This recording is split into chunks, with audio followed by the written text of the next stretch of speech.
Minister Narendra Modi's visit to Argentina. The Prime Minister arrives in Brazil, where he will be participating in the 17th BRICS summit.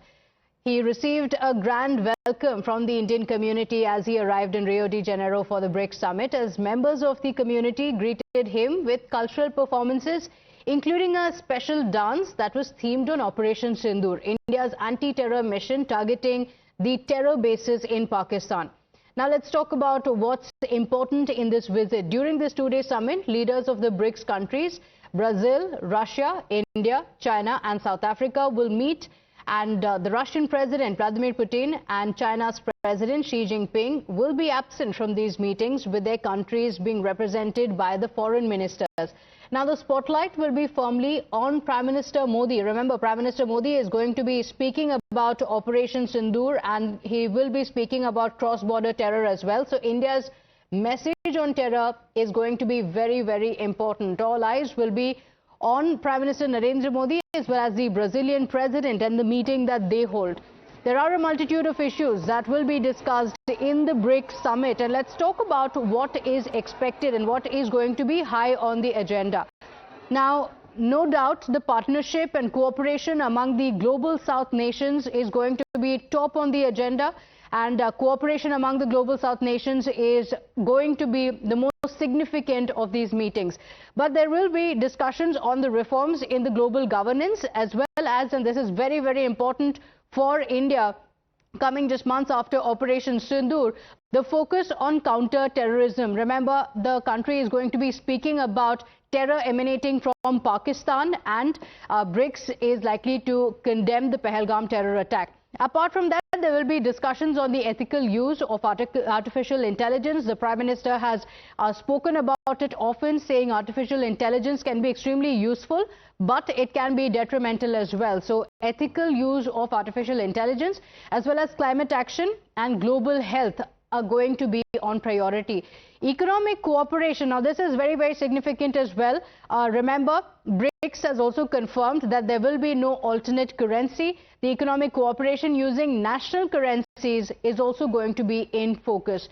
Now, as the Prime Minister arrived there, the Indian community welcomed him, and it's a very, very special welcome that the Prime Minister received, because the theme of the welcome was Operation Sindoor. Take a look.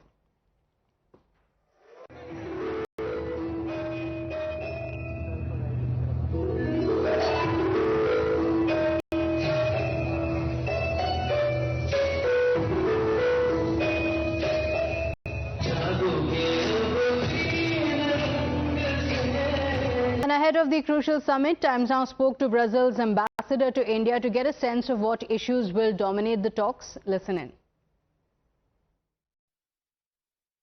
Ambassador, welcome to Times Now. This is a big moment for Brazil. You have BRICS, and then you have COP30 shortly afterwards. Now tell us about BRICS. What are the main issues that you're looking at the BRICS summit? Thank you for this very encompassing question. Brazil will prioritize 6 areas under its presidency. The first is reform of multilateral peace and security institutions. The second is climate change, focusing on climate change financing. Third is cooperation in global health. Fourth is institutionalization, I would say, of BRICS. 5 is artificial intelligence governance, and 6 is trade and finance. That's quite a lot on your agenda. First of all, let's just look at the changes in the UN Security Council, for instance. A country like Brazil should be a permanent member of the UN Security Council, certainly India. Now, is this something that is going to be discussed at length at your BRICS summit, and what would you expect the result to be on that? Well, I think that I should begin by saying that BRICS as a group is one of the few loci these days where countries can discuss the big challenges of humanity based on the perception that global challenges need joint solutions. with the inclusion of all countries in the discussions. And also, these decisions have to be made based on consensus. So this being said, I would say that yes, reform of the Security Council will be part of the discussions to be held in our BRICS summit among our top leaders, certainly. And 3 points you made are very relevant today. First, that relates to trade and the economy, because the economy has been hit because of a number of reasons, war, COVID before that, and so on. Secondly, climate change, which is a huge problem, and Brazil is one of those countries that has to take the lead. And third, very important, is artificial intelligence. That is where the future of humanity may be. Tell us, how are these 3 issues going to be looked at by the BRICS leaders? When it comes to global climate change, Brazil will take forward its initiative it started under its presidency of G20, which is a task force against climate change. It's a two-pronged initiative. One, providing expertise for countries to devise their own national plans against climate change, and the second, climate change financing. We need to find new financial instruments to tackle climate change challenge in a diversity of countries. Developed countries, emerging countries, developed countries, all these countries need different ways to promote climate financing. Ambassador Denis Alipov, of Russia. Excellency, this is a pivotal moment, the BRICS meeting. How can all these very important countries, Russia, India, China, South Africa, Brazil, all the new countries, how can they help in making the world a more peaceful place? Well, in our perception, the BRICS is precisely meant and works for this very idea. It was thought out as a platform to unite various countries, not to divide them, to unite to bring the united voice to the global agenda, not a divisive one. We are speaking about a multipolar world order, on equal terms, on just terms, and this is precisely the ideas we discuss within the format. It's not an organization, it's a voluntary forum of like-minded countries, and we discuss projects, we discuss ideas, we discuss various initiatives that are meant for unification of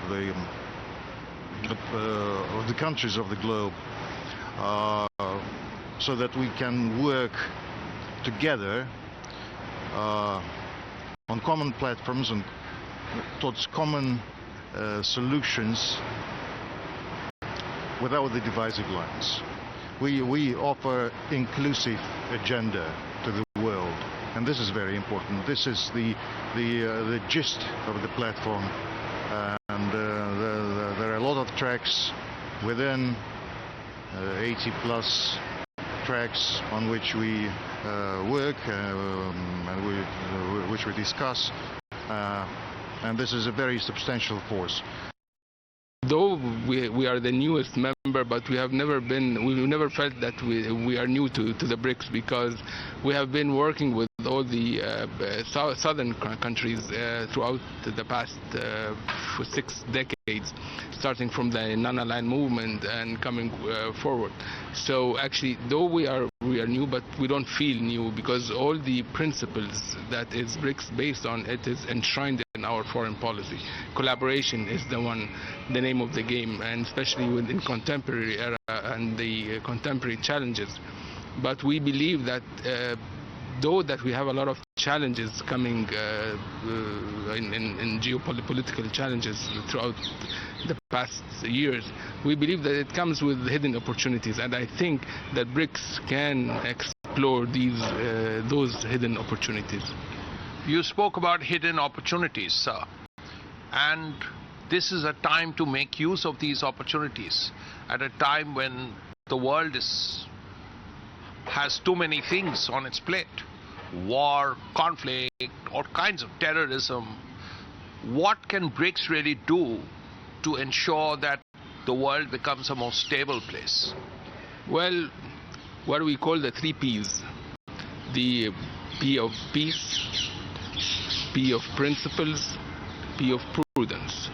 And this is the sound of the global south, and this is the message of the global south. So this is basically, in a nutshell, this is what we all should opt for, and this is what BRICS can really bring into international geopolitical turmoil that is going on in different places, that we are going to give our voice based on principles and collaboration. Of course, this is a very important element for BRICS and for the members of the BRICS countries and for the global south at large.